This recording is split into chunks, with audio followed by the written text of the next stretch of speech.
Bermukim di lembah perbukitan pedalaman Pulau Timor, menyatukan mereka dengan alam. Menjalani kehidupan yang bersahaja dan menahan tekanan budaya luar tak berarti menutup diri. Mereka, suku Boti, adalah penjaga tradisi. Suku yang berada di sebuah wilayah pedalaman Kecamatan Kie, Kabupaten Timor Tengah Selatan, Provinsi Nusa Tenggara Timur.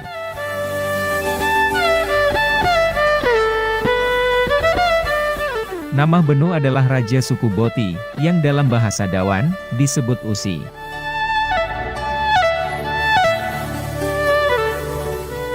Usi Nama menjadi pemimpin kerajaan Boti sejak Raja None Benu. Ayahnya nama Benu, wafat pada tahun 2009.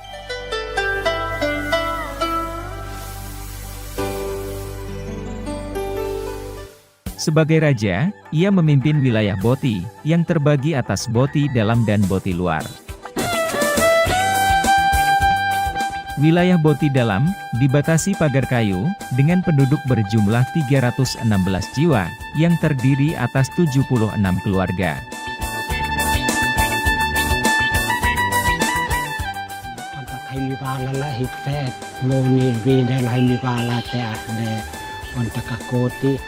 Es na ontak ane tamne akan mamlo es na ontak tekoti amanyola ako pangante niyo pahna na dayo pangat okay ontak ko na kola na pang natono pa ok mas na ontak ane ay akan mate es onane.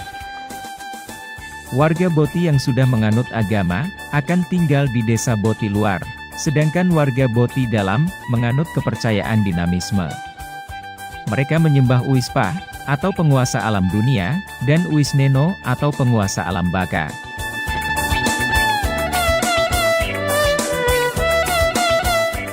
Meski tidak menganut agama, masyarakat Boti dikenal jujur, dan memiliki cara unik dalam menyelesaikan masalah sosial.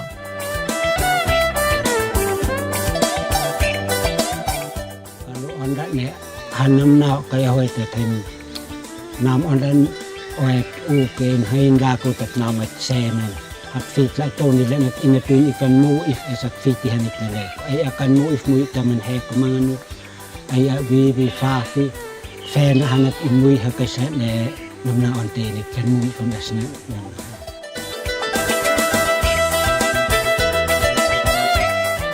Selain itu, latar belakang pendidikan formal menjadi pembeda warga Boti Dalam dan Boti Luar. Warga Boti Dalam diperbolehkan mengikuti pendidikan formal, dengan konsekuensi harus keluar dari wilayah Boti Dalam. Suku Boti melalui raja yang memimpin memiliki kebijakan dalam hal menyekolahkan anak. Keluarga yang hanya memiliki seorang anak tidak diperbolehkan menyekolahkan anaknya. Namun keluarga yang mempunyai lebih dari satu anak, wajib menyekolahkan salah satu anaknya, sedangkan anak yang lain harus tinggal di Boti Dalam, untuk meneruskan tradisi.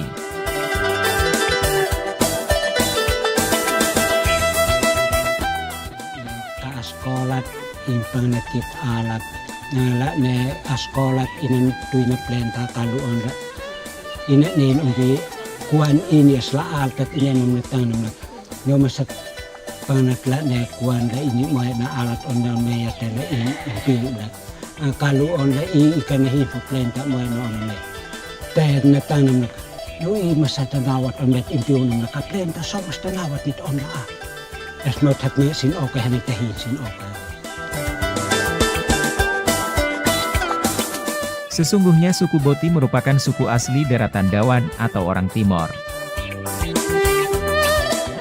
Mereka adalah keturunan suku Amanuban Timur, salah satu dari 3 suku besar di Pulau Timor. Jadi kalau kita mau bicara tentang TTS, TTS ini ada 3 suku besar. Tiga suku besar ini terdiri dari suku Amanuban, suku Amanangatun, dengan suku Molo. Kalau Boti itu termasuk kerajaan Amanuban. Tetapi Boti ini dia dia bentuk satu, dulu bilang Temukung, tetapi sekarang bilang desa. Jadi dia dikatakan desa Boti, tapi satu suku ini dia tidak bergabung dengan suku lain. Artinya orang-orang di Amanuban. Dia tersendiri di Boti. Dengan budayanya unik sekali.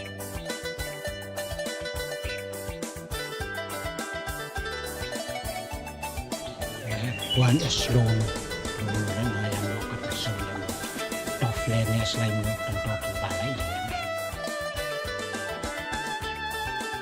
Suku Boti menghargai alam sebagai sumber kehidupan. Karena itu, bumi tempat mereka berpijak, selalu dijaga dan dirawat.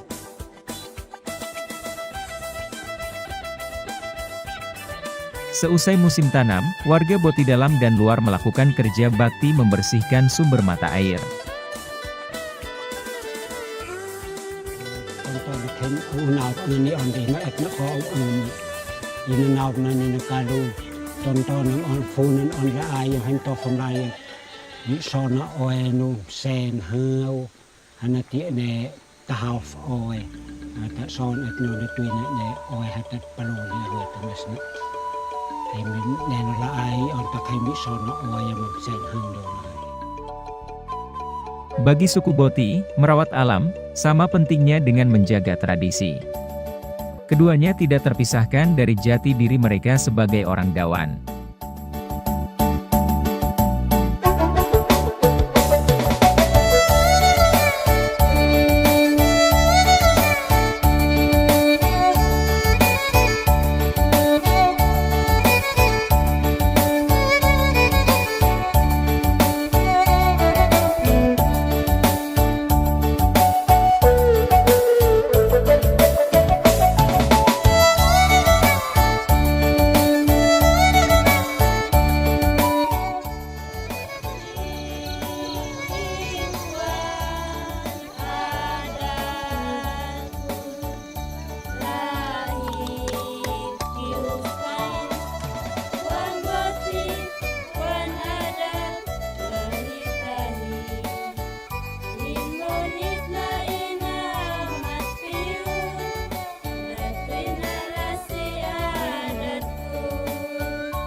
Kalau anda tahun te orang harus pin. Kalau nama anda fungsi orang nak pen orang nama orang tof. Okate ulan mo fote hem orang nama se nama sekite orang itu fani no pah no toti nak konon. Depen in hasil esat itu kaniki.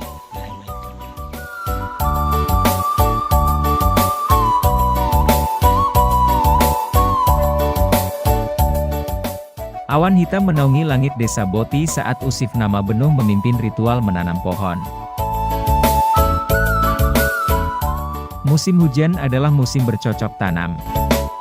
Kali ini Usif Nama dan para lelaki Boti akan menanam pisang serta ubi jalar.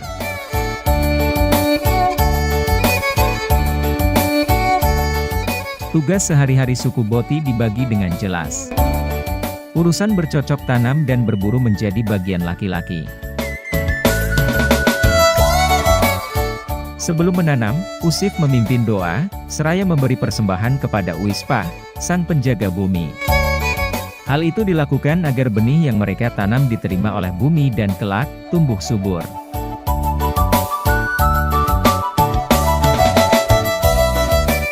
Meski hidup di Pulau Timor dengan kondisi alam yang kering dan tandus serta sulit mendapatkan sumber air tanah, masyarakat suku Boti mampu mengolah tanah mereka menjadi lahan produktif.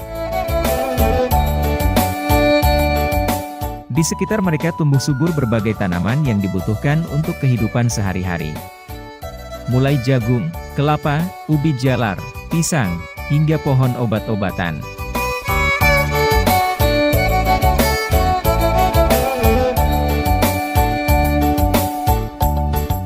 Selain mandiri dalam memenuhi kebutuhan pangan, masyarakat Boti mahir dalam mengolah hasil alam, untuk dijadikan alat-alat rumah tangga.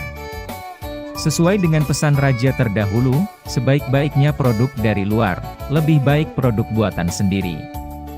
Maka, para lelaki Boti rajin membuat peralatan makan dan perkakas yang berasal dari sumber alamnya pada waktu senggang.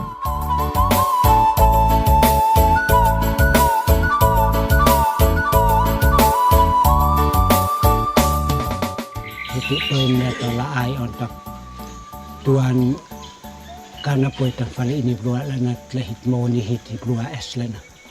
Kalau orang mana tuan ini masa tangan itu nak lo toin mata kom ho es la saat kita tahu saat nu masih tahu lah buat nak nane al. Mau tum hit panak hiti anit okat tuan tangan itu hiti tak mui hiti ini dan mui ini.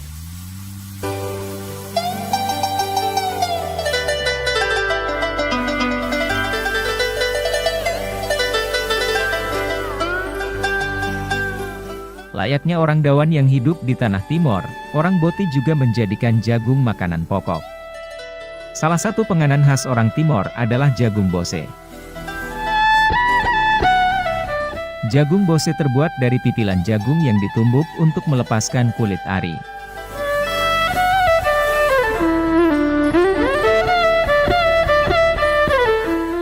Setelah itu jagung dan campuran bahan lain direbus dengan santan sampai lunak.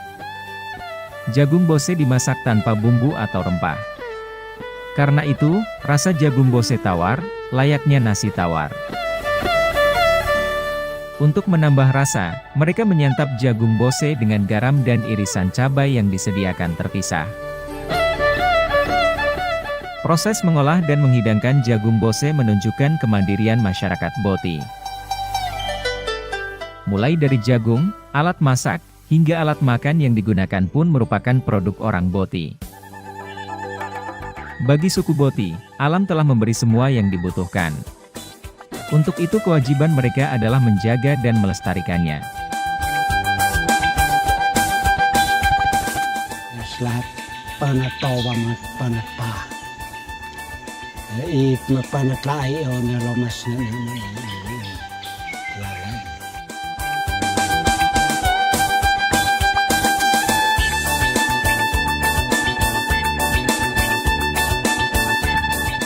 Namun, tidak tertutup kemungkinan warga Boti menggunakan produk dari luar desanya.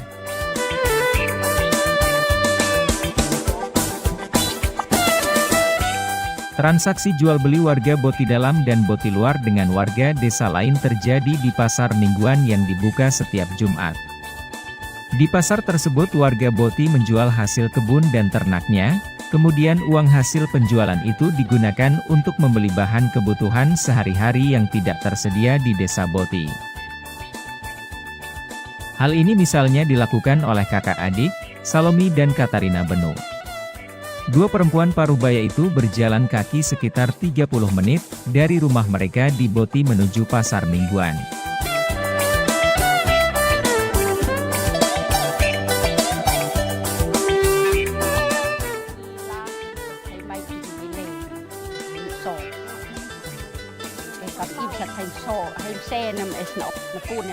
Hay make punan Islamic sauce. Punan sa nifutim. Hay baksin sauce sa ten on le. Nang mina mga sabon.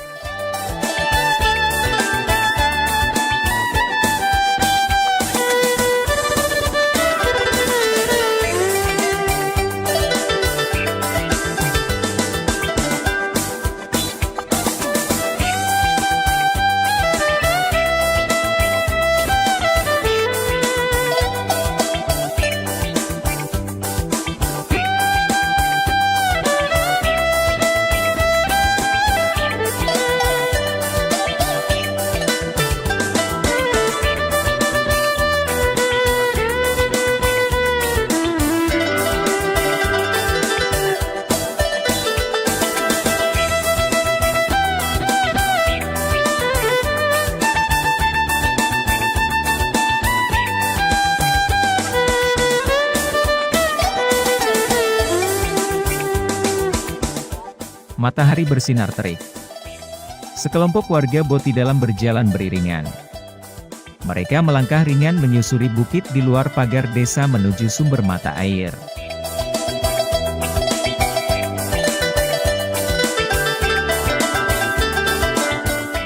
Para perempuan mengusung kendi di kepala, sedangkan kaum lelaki dan anak-anak memikul potongan bambu yang akan diisi air bersih.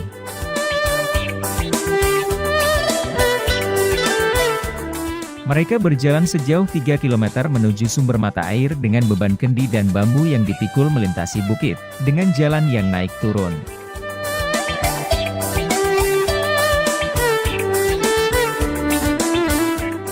Walaupun tinggal di lembah pegunungan, kontur tanah yang kering, berbatu dan cuaca panas yang ekstrim menyebabkan wilayah Boti dan sekitarnya minim sumber air bersih.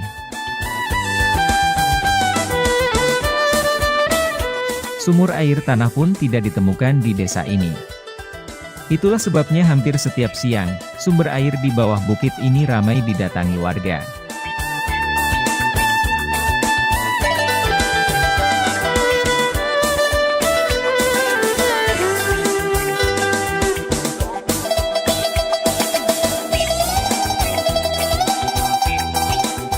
Tidak jauh dari sumber air, terdapat bukit yang mengandung tanah berlumpur hitam. Jenis tanah berlumpur inilah yang digunakan orang Boti untuk membersihkan rambut.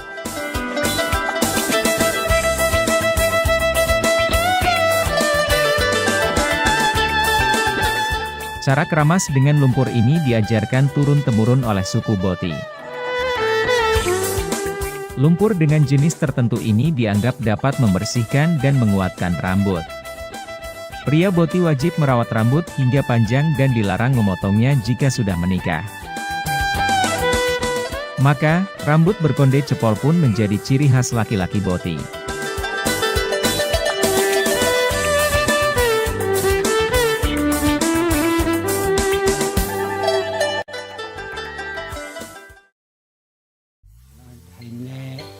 Ne hitin anak ngapus kitin di hitin ate ne hit noin itim te makitin nakaki indina mau tum lohit otonim sat impoi hit pa mau tum hit pa mat ngal bala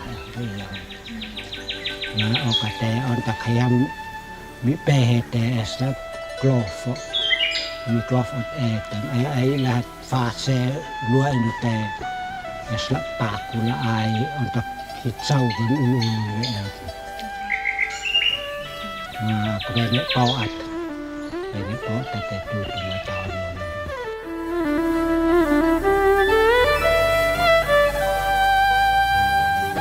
Keseharian warga Boti yang bersahaja juga terlihat dari pakaian yang dikenakan. Baju adat perempuan dan baju adat laki-laki dibuat sendiri oleh tangan-tangan wanita Boti. Pakaian adat mereka terbuat dari benang kapas. Dari memintal kapas, membuat kain hingga menjahitnya menjadi baju, dikerjakan sendiri, dan menggunakan sumber daya alam yang tersedia di Boti. Begitu pula dengan kain tenun yang mereka kenakan sehari-hari. Proses menenun yang dalam bahasa Dawan disebut tenus, diawali dengan beninis, yaitu memisahkan kapas dari buahnya. Selanjutnya kapas dihaluskan dengan cara tradisional, lalu kapas digulung menjadi benang melalui proses nunut.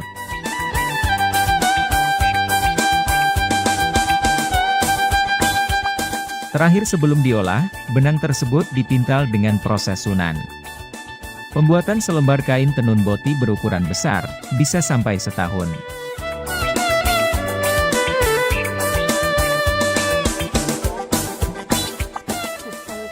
Kelompok 3 bulan baru dapat selimut.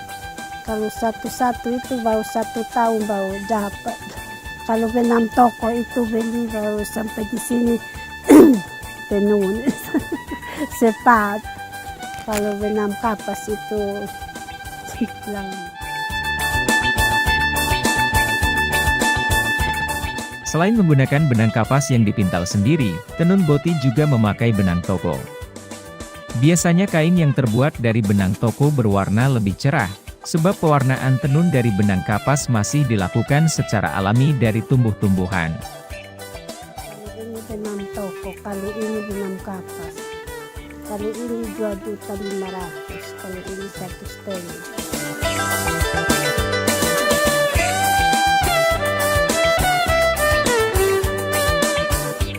Untuk menampung hasil kerajinan khas Boti, sebuah organisasi PKK didirikan di Boti Dalam sejak 1974. PKK yang saat ini dipimpin oleh Molo Benu, adik dari Namah Benu itu, memiliki 4 kelompok kerja pembuat kerajinan khas Boti Dalam. Tenun khas Boti tak hanya menjadi incaran wisatawan dalam negeri, tetapi juga digemari wisatawan mancanegara yang datang ke desa Boti. Orang barat yang datang pisan baru 2 tahun atau 1 tahun datang ambil.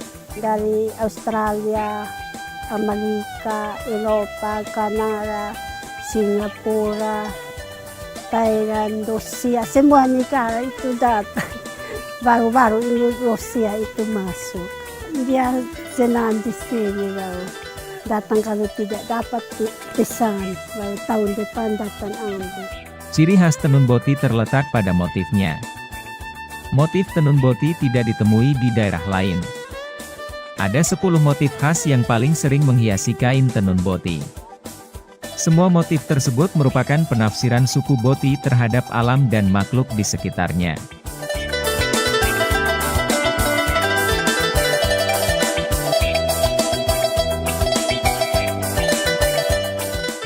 Masyan laay lo itbe pula olat foto tak foto lo foto do olat sitas na tak isla na leopla muit pahtinan mamasyan pahtinan yuas o katitbe po sa tatleop olat tatuy na ako isla na bela na ihangan tatuy dari turun temurun kalau dari turun temurun itu pekan sampai sekarang kalau tidak hilang ini ambil timbangan ini pakai sampai sekarang.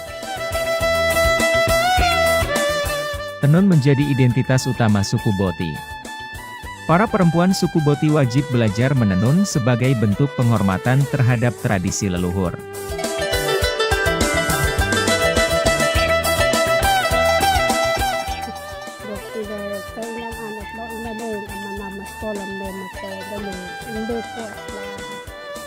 Ay saklita dito.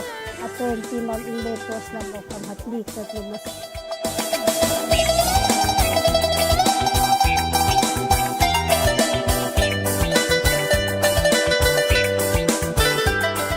Inilah suku Boti yang memilih hidup bersahaja dengan tradisi leluhur. Melalui tradisi, mereka setia merawat kehidupan dan seisi alam.